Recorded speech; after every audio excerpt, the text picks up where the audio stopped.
Okay, so we'll start now. Uh, welcome to the second webinar series in the liver transplant pathology course by ISOT, and this is a series of two talks. The first one will be by Dr. Anjali Gupta. She is the principal consultant histopathologist at Max Super Speciality Hospital, Saket, New Delhi. She'll be speaking on early graft dysfunction. And the second talk is by Dr. Prajakta Gupta, who is an associate professor pathologist at HBT Medical College in Mumbai. She'll be speaking on cholestatic pathology. So welcome everybody for this series, and I request Dr. Anjali to start.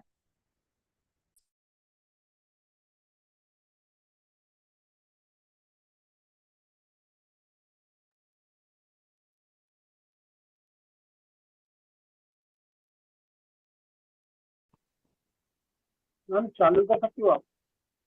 चालू करूं? हाँ. Okay.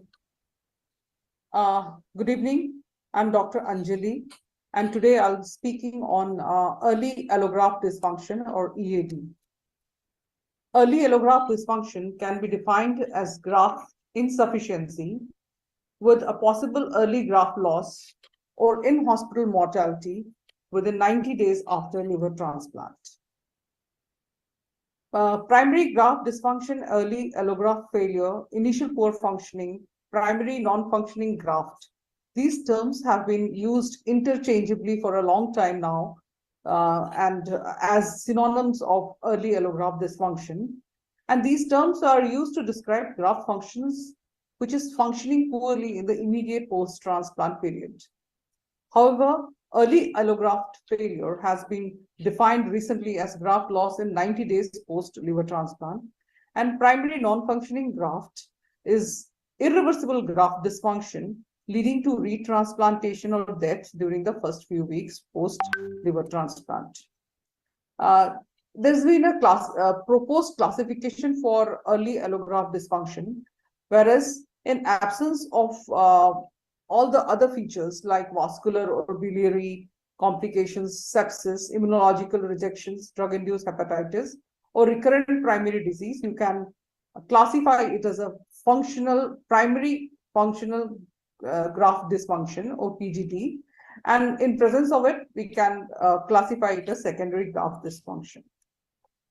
So early allograft dysfunction, a bit about its history. It is a significant clinical problem which negatively impacts graft and patient outcomes. The term was first proposed in 1998 by Dysfunction et al. To identify all post-DDLT cases with poor graft function based on a large multi-center population study.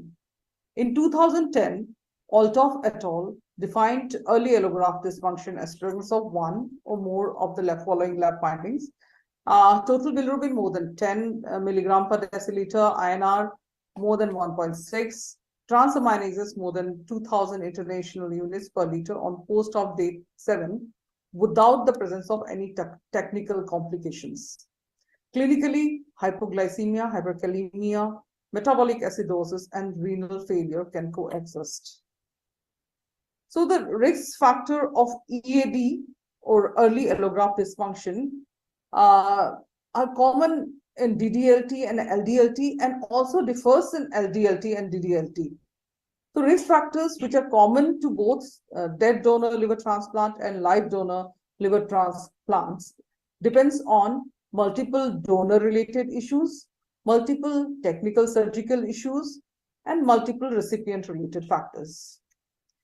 Specifically, early allograft dysfunction after dead donor liver transplantation is due to the extended criteria donors which have been used to expand the donor pool, namely more than 65 years of age, ICU ventilated patients of more than 7 days, the BMI of more than 30 kg per meter square, graft statosis of more than 40%, serum sodium of more than 165 millimole per liter, or increased donor transaminases or bilirubin more than 3 milligram per deciliter. Here, the most common cause and the pathology is perfusion-reperfusion injury. Similarly, the risk factors of early allograft dysfunction after live donor-related transplants are usually due to the graft to recipient weight ratio of less than 0.8, macrovesicular steatosis into the graft more than 10%, grafts from donors who are more than 50 years of age, grafts with complex anatomy, and liver transplant in very high acuity recipients. The most common cause is use of the small size grafts, and the pathology being small for size syndrome or SFSS. Now, the common donor-related issue in both dead donor liver transplant and live donor liver transplant is a steatotic graft. Of the steatotic grafts, the moderate and the severely steatotic graft with more than 30% of steatosis are at a higher risk for early allograft dysfunction as compared to the non-steatotic grafts. Now, the steatosis has multiple roles in the pathogenesis of early allograft dysfunction. Physically, the steatotic hepatocytes obstruct the sinusoidal microvasculature. Then, steatotic hepatocytes are also more sensitive to oxidative injury and death. Hence, there is problems with perfusion at retrieval and subsequent reperfusion. This also leads to a release of a free lipid, further compromising sinusoidal blood flow, which enhances lipid peroxidation in sinusoidal endothelial cells. Steatosis causes increased susceptibility of the endothelial cells to cold and warm ischemic damage. Depletion of glycogen is there in the steatotic hepatocytes along with mitochondrial abnormalities. Impaired regenerative capacity has also been noted following cell loss due to perfusion-reperfusion, which is in all liver transplant cases. Complement also seems to play a role in development of the perfusion-reperfusion injury in the steatotic livers. Another important factor is that necrosis is the main mechanism of cell deaths in steatotic livers, grafts, as opposed to apoptosis in the non-fatty allografts after reperfusion, and hence the regenerative capacity is further compromised in the steatotic grafts. Well, we had this biopsy of allograft post-operative day 40, who presented with early allograft dysfunction. Here we can see that this is a central vein. There's a lot of macrovesicular steatosis. And this is the portal tract, which appears pretty normal. No infiltrate is there. But there's a lot of ballooned hepatocytes here and there. A lot of ballooning is there. And there is some amount of stent necrosis here. Most of the time it is ballooning, which is very prominent here. Another area showed stem cell like bile ductular proliferation. And these areas are not exactly like lipopiliosis, but very similar to the lipopiliosis-like areas, along with a lot of ballooning here and there. Necrosis was seen in other areas, and some mallorident bodies were also seen. So diagnosis was given where steatosis was was made responsible for the early allograft dysfunction in this case. And yes, the CK7 immunostain was also done, where this is the steatotic area, and this is the stem cell pattern of reaction of CK7 immunostain, which is due to the necrosis which happens in the hepatocytes. So we made a diagnosis of lipid-related EAD in these cases. In extreme cases, which we have not seen as yet, hepatocyte necrosis and disruption of sinusoidal framework, as seen in here, happens along with large extracellular fat droplets. These are usually found in the explanted failed grafts. And cholestasis is also seen along with large areas of lipopiliosis. Now, the other donor-related issues which were responsible for EAD is donor age. Donor age, more than 60 years, actually, though there is no microscopic difference between the old donors and young donors, but they have been found to have reduced hepatocyte volume. There is a thickening and defenestration of the sinusoidal endothelial cells, increased susceptibility to preservation reperfusion injury is also noted.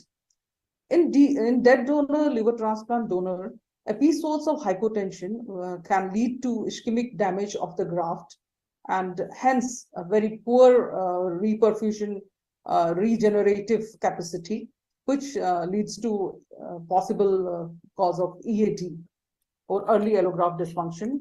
Poor nutritional status in the donor leads to decreased glycogen stores in the hepatocytes, and hence there is a higher risk for developing EAD or early allograft dysfunction.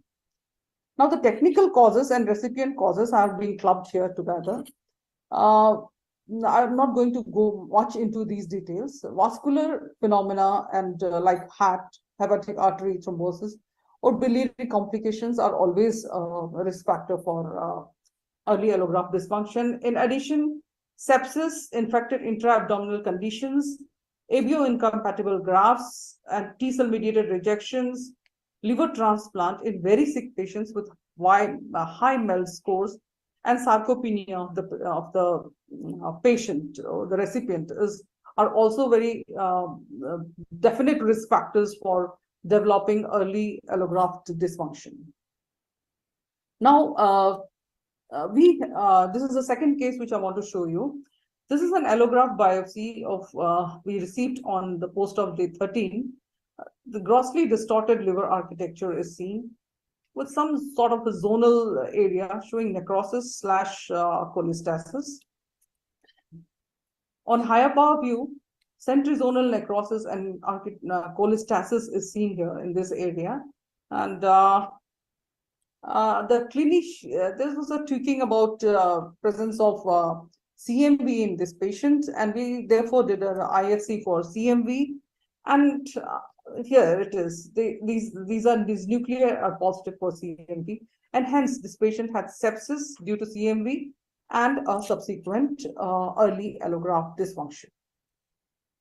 Acute AMR, well, in ABO-incompatible patient, this could be the definite cause of early allograft dysfunction, and usually presents as this graft dysfunction despite steroid therapy 1 to 2 weeks after liver transplantation in ABO-incompatible liver transplant cases. A failed severe AMR or antibody-mediated rejection looks something like this: a grossly congested necrotic liver.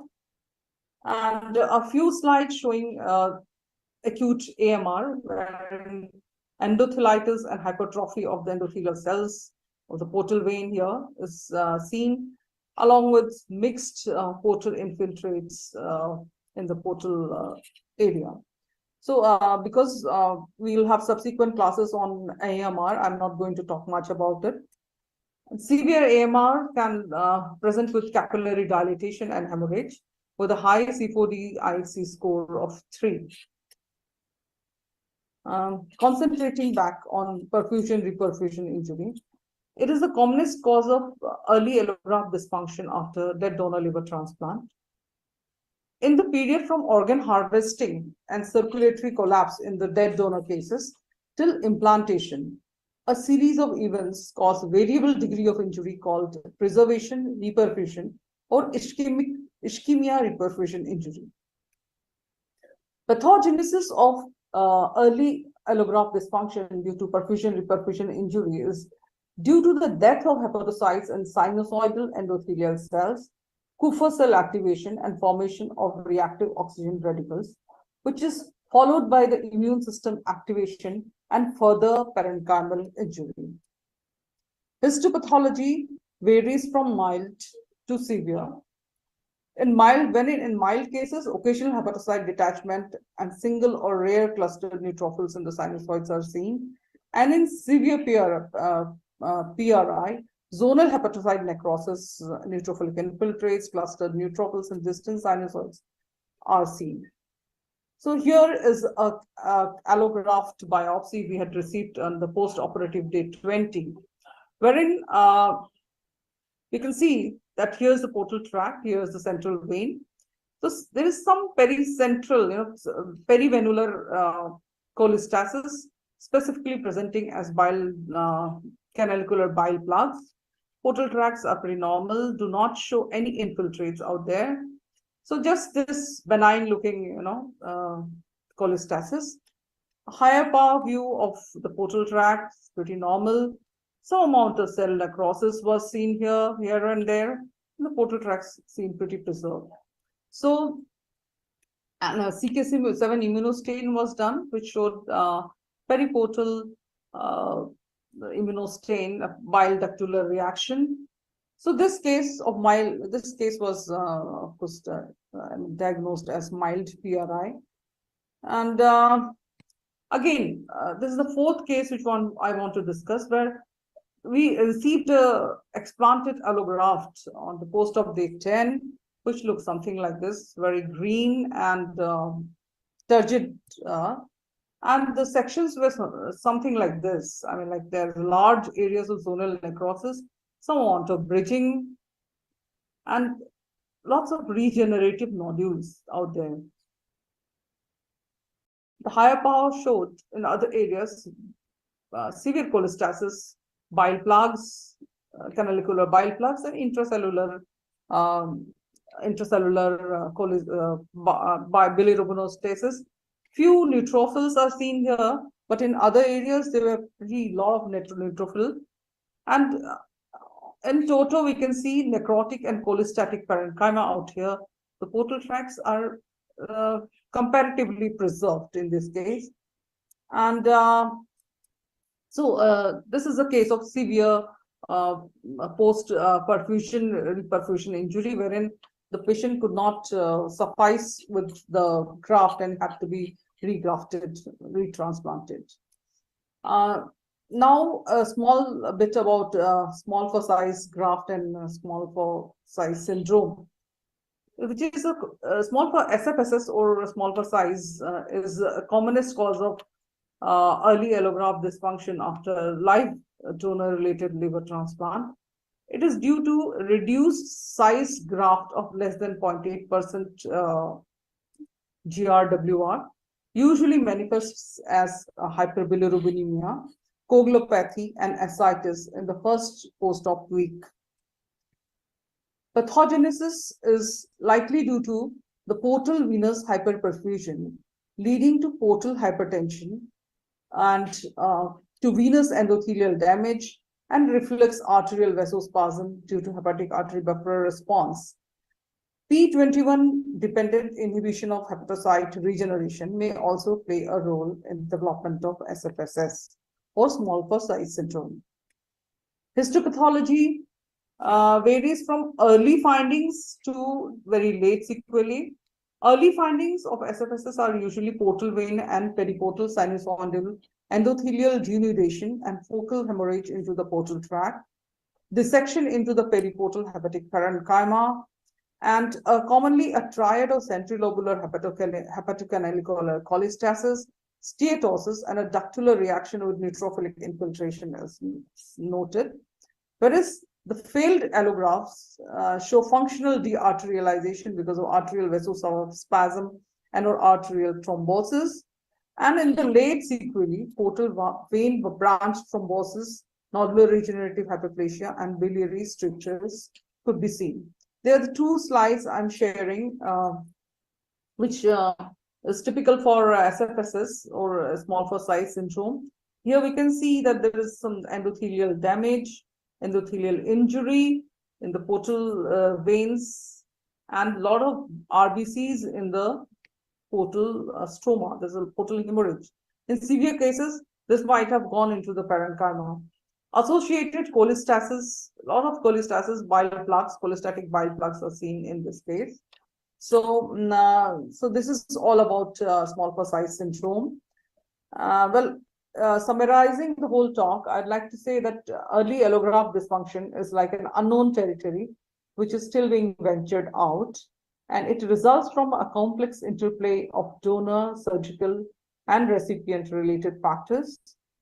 Early allograft dysfunction after dead donor liver transplant is slightly different from live donor liver transplant, and more studies are required to understand and prevent early allograft dysfunction, retransplantation, or patient deaths.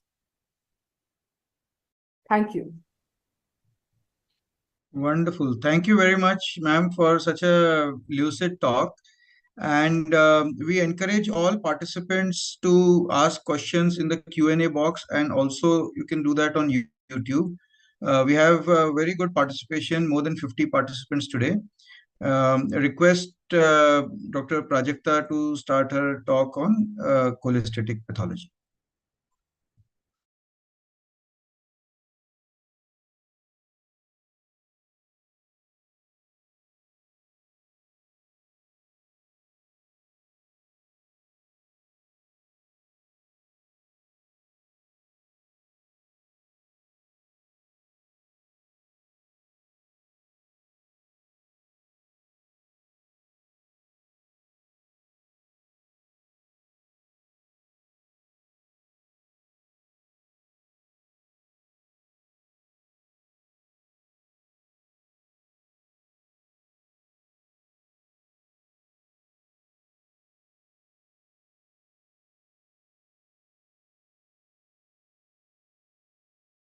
I'm Dr. Prajakta Gupta from HBT Medical College, Mumbai.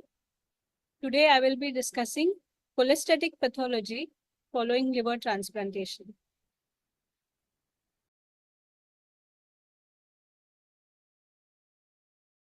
So cholestatic pathologies following liver transplant are biliary complications of liver transplant, which includes anastomotic and non-anastomotic complications, chronic rejection, recurrence of primary diseases like PSC, PBC, fibrosing cholestatic hepatitis C, which is a rare complication of hepatitis C, and drug-induced cholestatic diseases, which are relatively the commonest. Biliary complications can be anastomotic, which are mainly technical or surgical, and non-anastomotic complications, which are mostly related to vascular and immunological events. In many cases, there could be a multifactorial etiology. So, anastomotic complications usually have a higher incidence in children, which reflects the small size of bile ducts and their vascular supply. They usually present with either bile leaks, which is more common in the early postoperative period, or bile duct strictures, which is seen later on, usually during the first 6 months. On histology, we would see features of biliary obstruction. So we can see features of acute biliary obstruction, such as portal edema, bile ductular reaction, neutrophil-rich infiltration, which can have a variable number of eosinophils, and variable cholestasis. In chronic cases, we can see periportal fibrosis, which can progress to biliary cirrhosis. So what is the role of liver biopsy in these cases? It is to diagnose and determine the severity of biliary fibrosis, and also to identify non-biliary causes for graft dysfunction. So here we can see histology of acute biliary obstruction. We can see that the portal tract is quite edematous. We can see an intense ductular proliferation, and which has lymphocytes. So this bile portal of obstruction. long-standing biliary obstructive proliferation, and see feathery degeneration in hippocyte, long-standing cholestasis, and we can see portal fibrosis as well.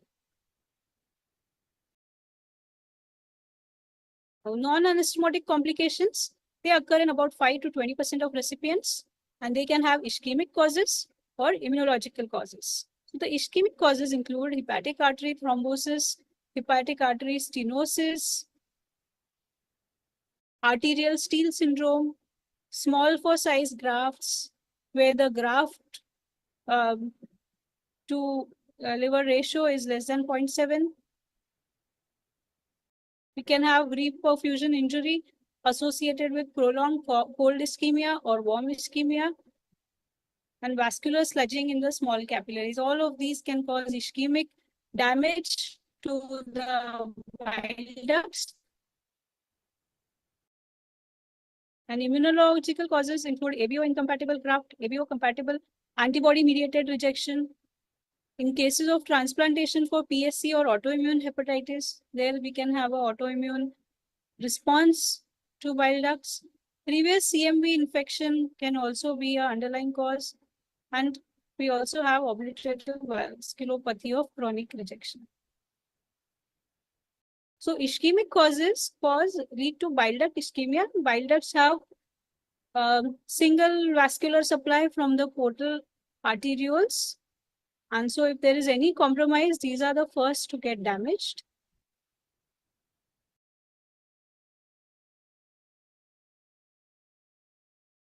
So these non-anastomotic complications could be either early, that is within the first year after liver transplant, or late. So the early cases present often as strictures of large ducts, and they correlate more with ischemic mechanisms. They may present as strictures or dilatation involving one or more large intrahepatic bile ducts, and radiologically, it may resemble PSC, that is primary sclerosing cholangitis. It may also develop secondary infection in the large bile ducts, leading to abscess formation, and in such cases, retransplantation is often required. The late cases, late complications, usually present after a year, and it usually affects the peripheral smaller ducts rather than the large bile ducts, and they usually correlate with immunological factors.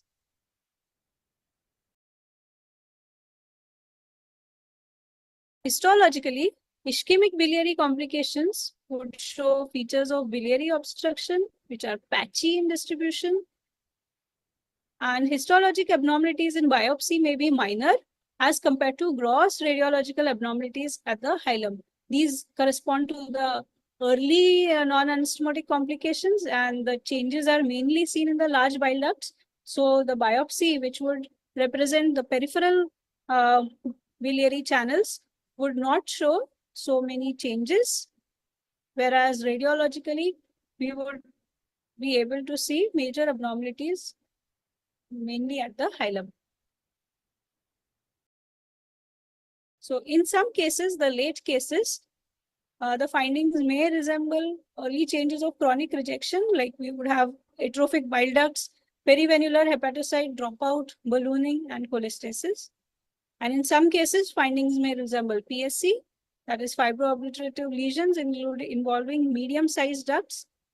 There can be disappearance of small interlobular ducts, ductular reaction would be seen, and biliary fibrosis, bile lakes may be seen. So these are the differential diagnoses, and there is often an overlap between the findings with chronic rejection and primary sclerosing cholangitis.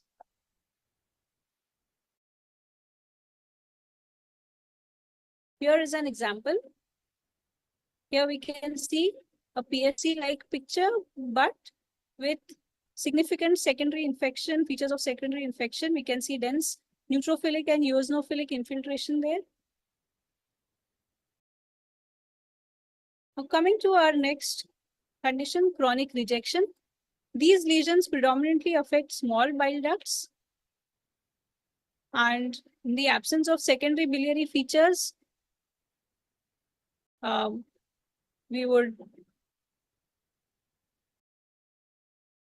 this is how we can differentiate these from chronic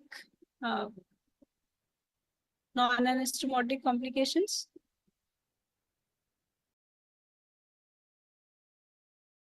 So in contrast to chronic rejection, ischemic cholangitis affects large ducts and changes in the small portal areas occurring as a secondary event.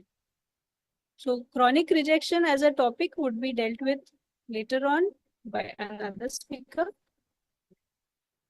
So this is what chronic rejection would look like.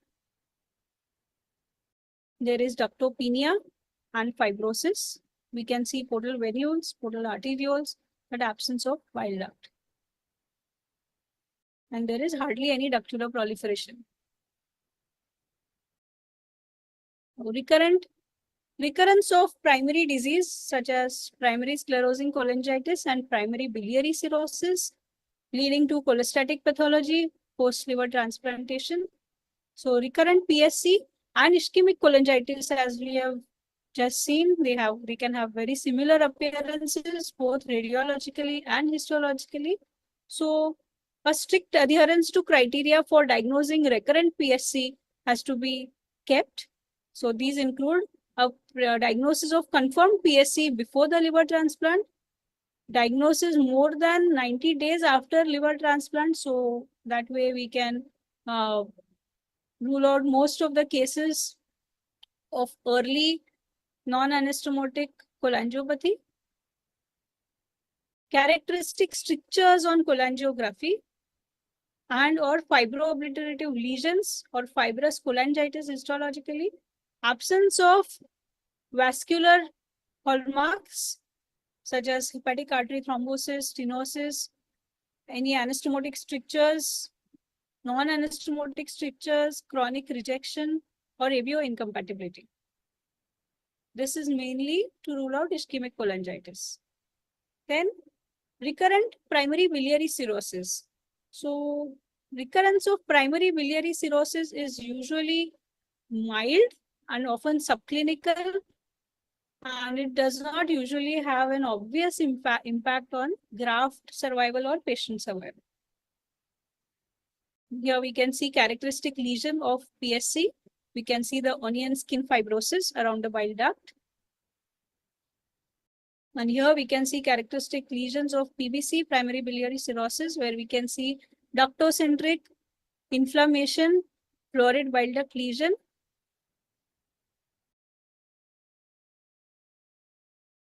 Now coming to the next entity, cholestatic hepatitis B or hepatitis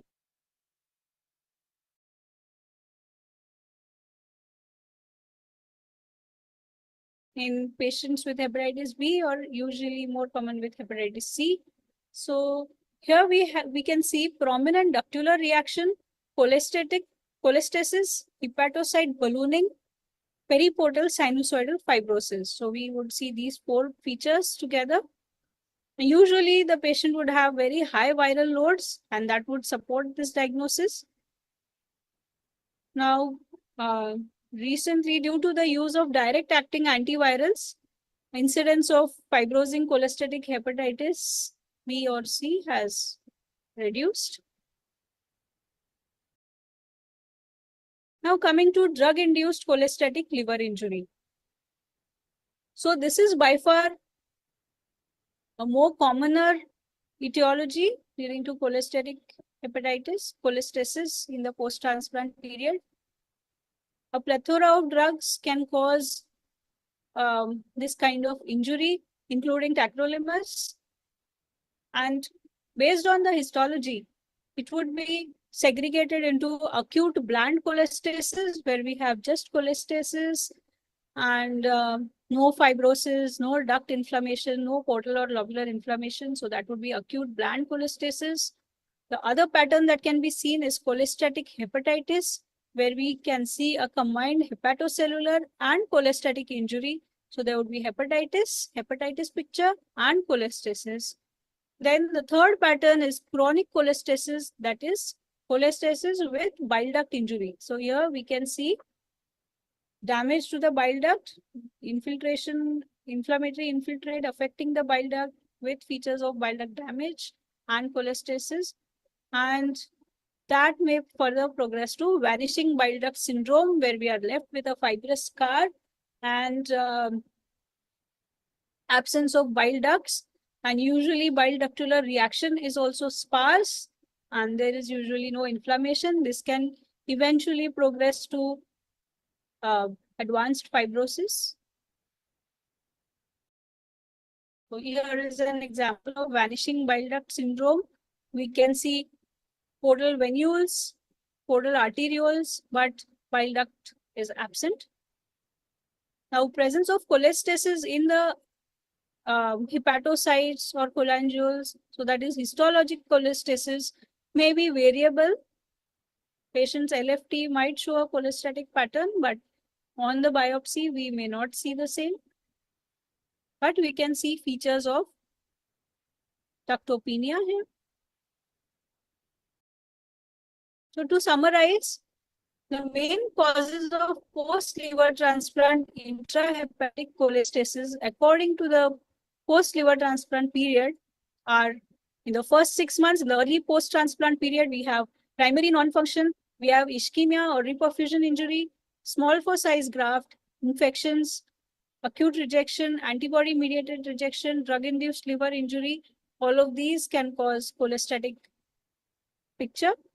And in the late post-transplant period, that is after 6 months, we have chronic rejection, infections, again, drug-induced liver injury, and recurrence of the original disease. Thank you. Thank you very much, ma'am. That was an excellent lecture. So we have a few questions from the audience in the chat box. So the first one is by Dr. Sheetal Biradar. How to differentiate between acute rejection and small for size syndrome? This is for Dr. Anjali. Hi. Well, acute T-cell mediated rejection is usually a portal pathology, So what will you see is there will be and as a pathologist, you will see the portal tract. It's full of lymphomononuclear cells along with eosinophils. There will be the triad of ductulitis and features of duct damage, and there will be features of endothelitis, that is portal vein, portal vein inflammation will be there. And this inflammation as inflammatory infiltrate, which is composed of lymphocytes, mononuclear cells, and activated lymphocytes, as well as eosinophils. So this is what we see in a T-cell mediated rejection. Whereas in a small for size syndrome, there is endothelial injury. There will be like endothelial cells which are extravasated into the portal lumen. There'll be like the RBC will be thrown out into the portal stroma. Okay? And this, in severe cases, these RBCs might just go and land up in the parenchyma. They are like penetrating from the portal tract into the parenchyma. And there won't be any endothelitis. I mean, you have to differentiate from endothelial injury due to the shearing force from endothelitis, where there will be a lymphocyte which will be like infiltrating the endothelium and injuring the endothelial cells thereof. And there will be ductulitis, which is absent in case of SFSS. Right. And of course, there will be the clinical history is always there. In a liver transplant pathology, the clinical history is something which we have to rely on. The clinical parameters, the lab parameters has also to be taken consideration.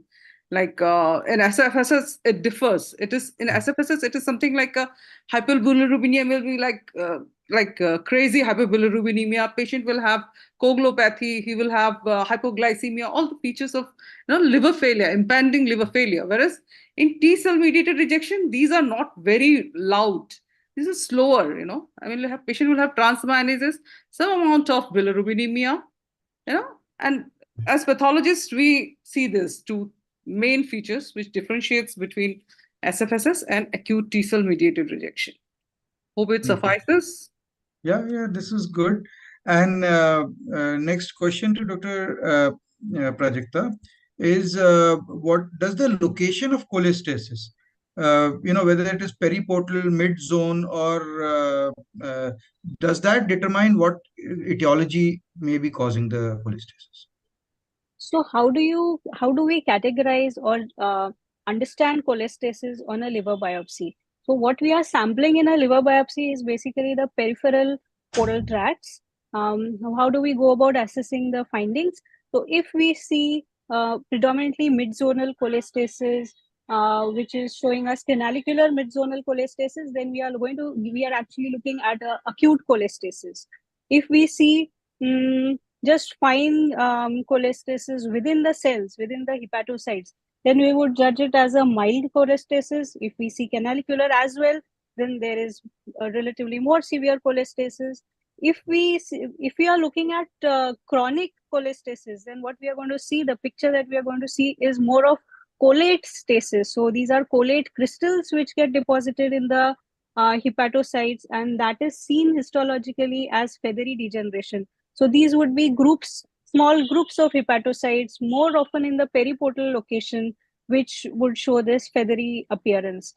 And we may not actually see bile canalicular plugging as we see in acute cholestasis, because now this is in the crystal form within the hepatocytes. Then how do we assess whether it is a more distal or a large duct cholestasis? So in cases of large bile duct obstruction, that is more towards the hilum, what we see at the distal end that we have sampled is more of portal edema. We'll see edematous portal tracts. So that is a reflection of something happening distal down there, like more at the hilum in the larger bile ducts.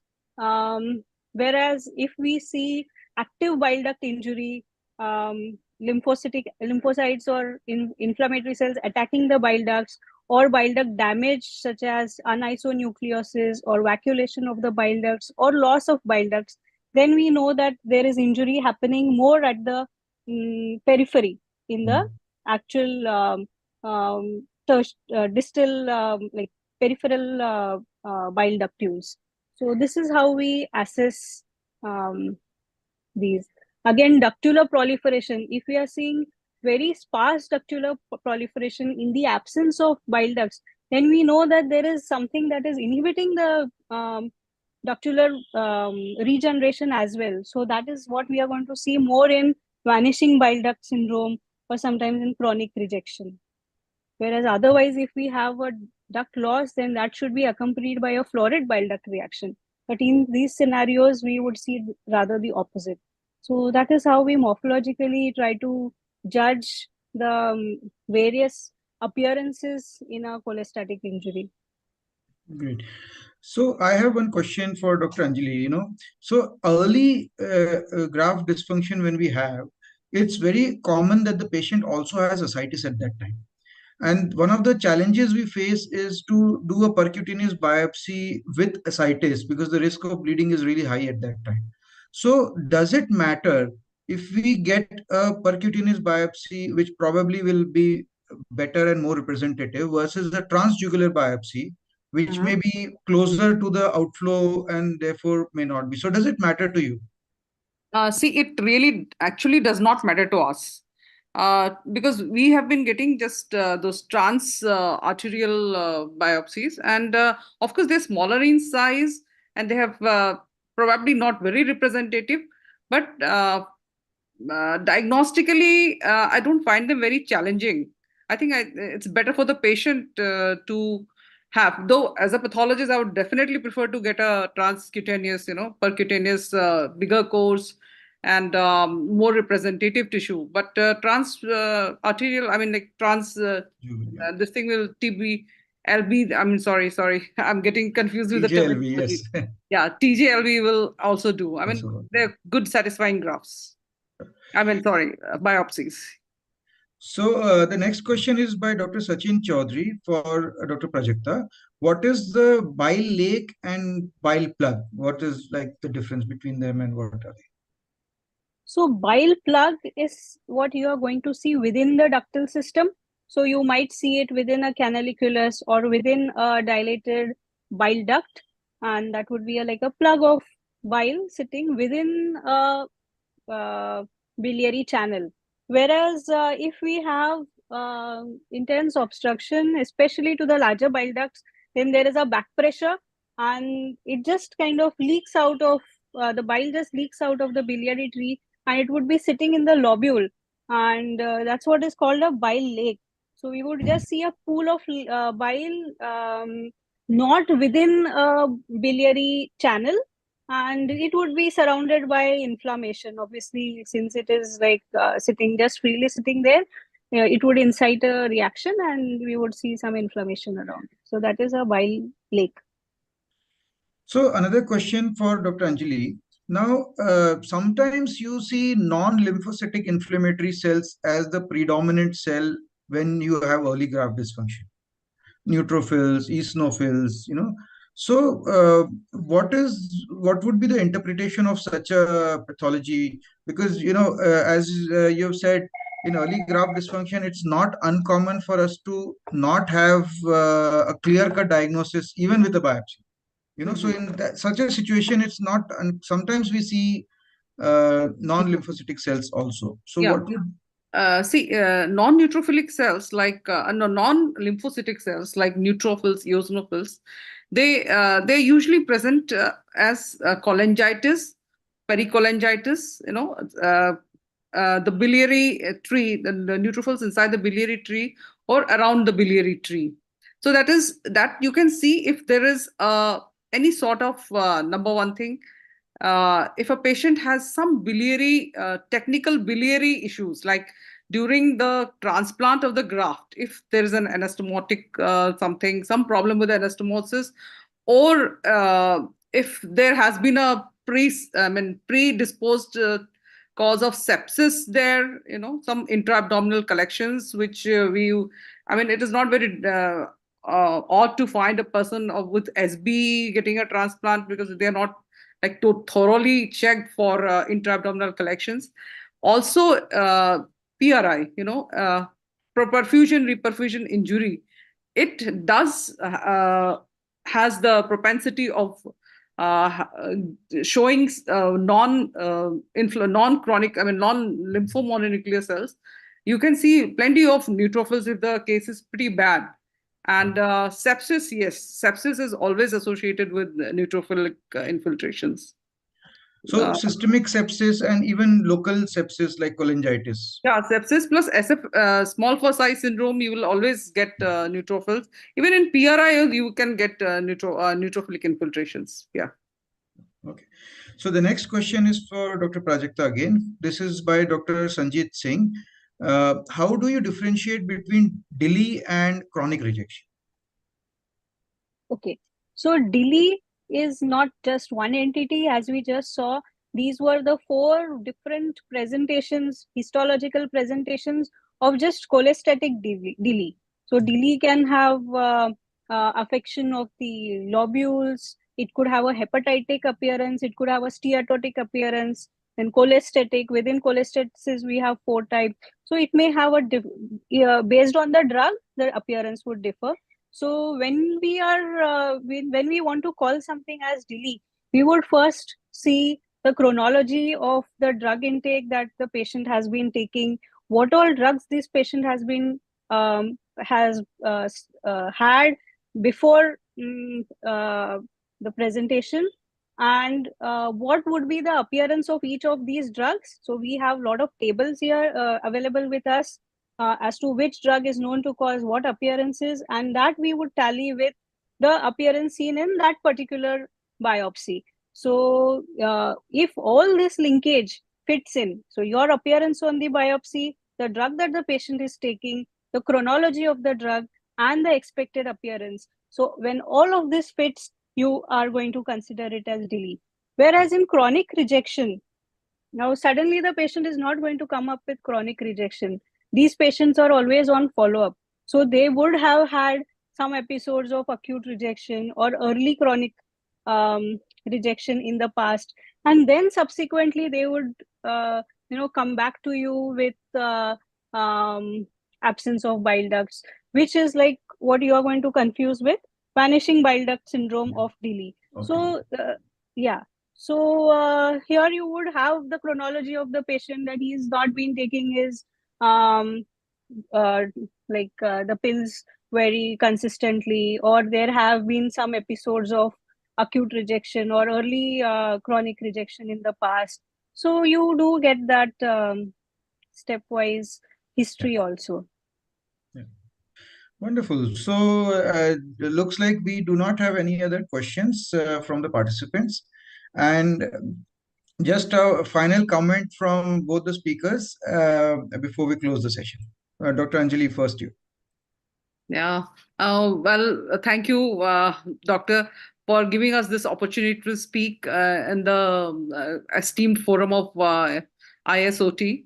And I'm deeply grateful. Yes. Thank you so much. Thank you. Dr. Prajakta. Thank you, Ravi sir, and the entire ISOT for giving us this opportunity and this platform to discuss these wonderful topics. So thanks a lot to both speakers, and also thanks to the ISOT Executive Committee, especially Dr. Manish Balwani, Dr. Vivek Kute, Dr. Anish, who has taken this initiative. And we will be continuing this course throughout the rest of the year until October. And in October, we plan to do a hands-on course during the annual ISOT conference. So it will be a big event where we can bring our slides, look at the slides with all the experts, and we will be giving out certificates for this course in the annual meeting also. So thank you very much for all participants for their active participation. And thank you, Dr. Anjali and Dr. Prajakta, for delivering such nice talks and having such good discussions. Thank you very much. Thank you. Thank you, sir. Thank you.